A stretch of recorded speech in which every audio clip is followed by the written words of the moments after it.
साहिब हमारा हीरो है। मिला अच्छा है। किसी ने कहा हमने ऐसा किया, मैंने कहा ठीक है। मिला एक मेरे को बात बताओ, कांग्रेस के एमपी बैठे थे, मिला आपने 2 इलेक्शन अंबेडकर को हराया, जब आपको शर्म नहीं आई? 2 इलेक्शन अंबेडकर को हराए। आजाद हिंदुस्तान का पहला पार्लियामेंट का इलेक्शन जब हुआ, आज अंबेडकर का नाम लेकर अपनी सियासी रोटी सेकने वाले, दलितों का नाम लेकर झूठा दिलासा दिलाने वाले दलितों को, जब बाबा साहेब अंबेडकर पहला पार्लियामेंट का इलेक्शन लड़े तो अंबेडकर को हराया, 4थे नंबर पर चले गए थे बाबा साहेब। उसके 1.5 साल के बाद बाई इलेक्शन हुआ तो 3रे नंबर पर बाबा साहेब अंबेडकर आए। अरे तुम मरने के बाद तुम इंसान की इज्जत करते, जिंदा रहते हुए तुम अगर अंबेडकर को कामयाब करके पार्लियामेंट को भिजाते तो हम कहते कि हां तुम सेक्युलर हो। अरे तुम ना उस वक्त सेक्युलर हो, आज तुम सेक्युलर हो। तुम यही चाहते कि हिंदुस्तान में कभी भी मुसलमान और दलित एक प्लेटफॉर्म पर जमा ना हो जाए। बीजेपी कांग्रेस यही चाहती है कि कभी भी मुसलमान दलितों की एक सियासी आवाज बनकर उभरे।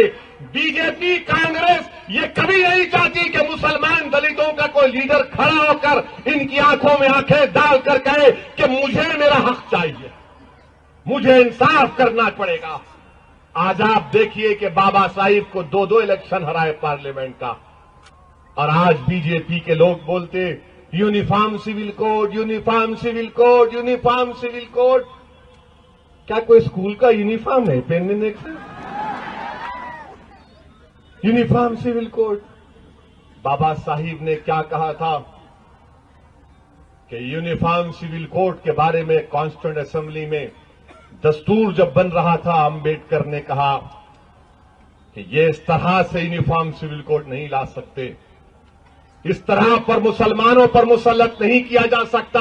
अगर ऐसा करेंगे तो रिबिलियन होगा, मुसलमान खड़ा हो जाएगा। बताओ क्या मैं झूठ कह रहा हूं? बताओ क्या मेरे अल्फाज सच है या झूठ है? मेरे अजीज दोस्तों, नौजवानों, याद रखो मेरे इस अल्फाज को।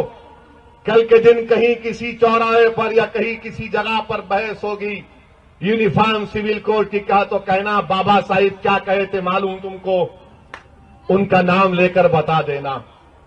और फिर कॉन्स्टिट्यूशन को बीजेपी कह रही है ओ बाबा साहिब ने ऐसा किया।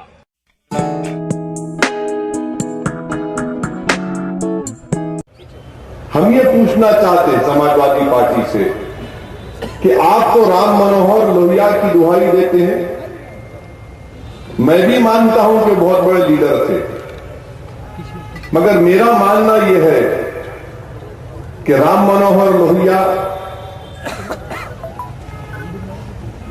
महात्मा गांधी,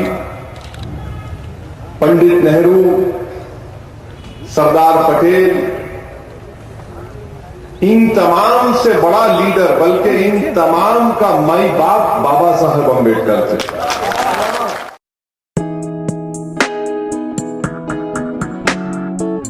मोहन भागवत ने कहा कि आरक्षण के ऊपर, रिजर्वेशन के ऊपर रिव्यू होना चाहिए।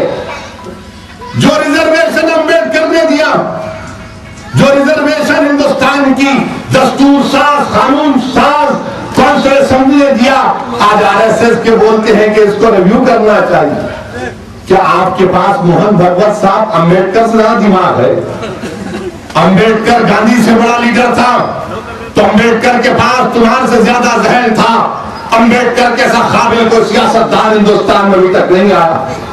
उन लोगों ने आरक्षण दिया, दलित को दिया, आदिवासी को दिया और ओबीसी को दिया। आरएसएस बोलती है कि रिजर्वेशन आरक्षण खत्म कर दो, इसमें दोबारा गौर होना चाहिए। मेरे अजीज दोस्तों, इस पर भी आपको फैसला लेना है।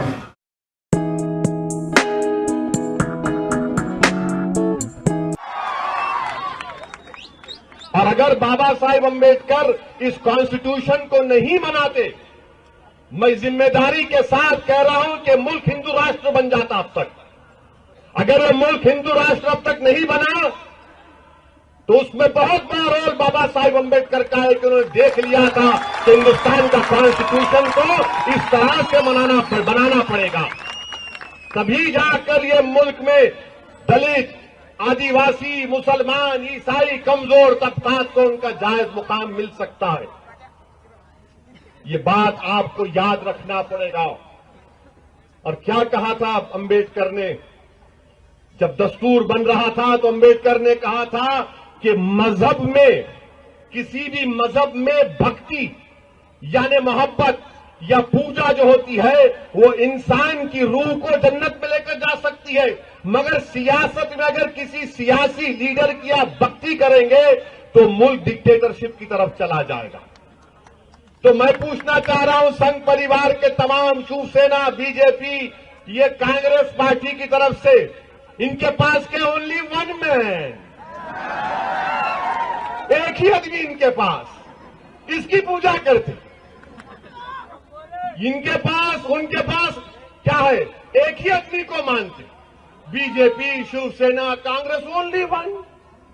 अंबेडकर ने क्या कहा? नहीं, सियासत में भक्ति डिक्टेटरशिप की तरफ जाएगी, माशरा खत्म होकर रह जाएगा।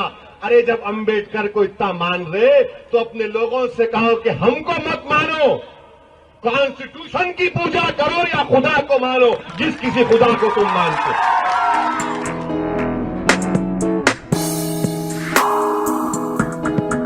हम तुमसे मुकाबला करेंगे अपने हक के लिए।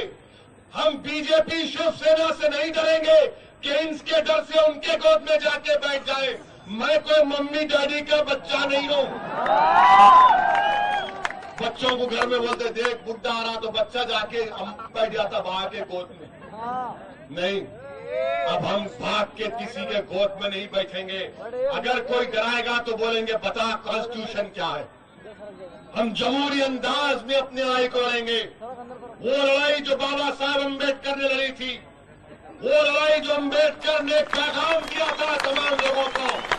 और मैं हमेशा कहता रहा हूं मेरे अजीज दोस्तों कि हिंदुस्तान में अगर सबसे बड़ा लीडर कोई था, गांधी से बढ़कर महात्मा गांधी से बड़ा, नेहरू से बड़ा, इंदिरा गांधी से बड़ा, अटल बिहारी वाजपेयी से बड़ा, सावरकर से बड़ा, अगर पंडित दीनदयाल उपाध्याय से भी कोई बड़ा लीडर था तो वो बाबा साहेब अम्बेडकर,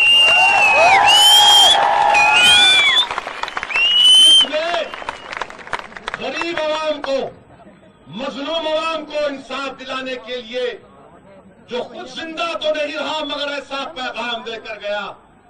आज हमको इन दलितों की लड़ाई से सीखना चाहिए कि पहले ये हरिजन थे, इनको हरिजन हरिजन बोलते थे, कहा कि नहीं हरिजन नहीं, फिर कहा ये शेड्यूल कास्ट कहा नहीं, हम दलित हैं। If you like the video, please like, share, subscribe and comment.